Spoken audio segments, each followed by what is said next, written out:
Super டைட்டா ஃபீல்டிங்க set பண்ணிருக்காங்க blue star. மீண்டும் ராஜேஷ். முதல் விக்கெட் சரிந்தது ஸ்பூட்னிக் அணியில.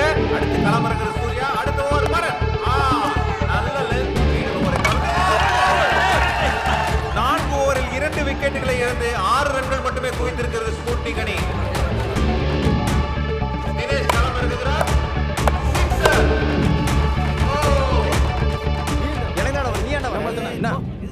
அருமையான பார்ட்னர்ஷிப் தினேஷ் மற்றும் சூர்யா. மீண்டும் ஒரு பவுண்டரி. வெங்கடேஷ் நீ சொல்லி நாங்க போயிடணும்னு அவசியம் இல்ல. கேப்டன் சொல்லட்டும்.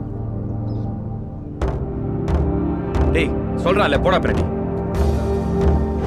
மீண்டும் சிறப்பாக அடிக்க ஆரம்பித்து விட்டார்கள். 12 ஓவர்களில் 95 ரன்கள். தினேஷ் அடித்தார். விட ஏய் ஏய் ஏன் பால்றா? தேவையில்லாத வாக்குவாதம் ஈடுபடுறாங்க. என்னடா பண்ணுங்க? ஏன் கத்துறாது? சண்டை ஏடா போட்டுக்கிறீங்க? ஒழுங்கா ஆடுங்கடா. இவங்களோட பார்ட்னர்ஷிப் உடைச்சிருந்தா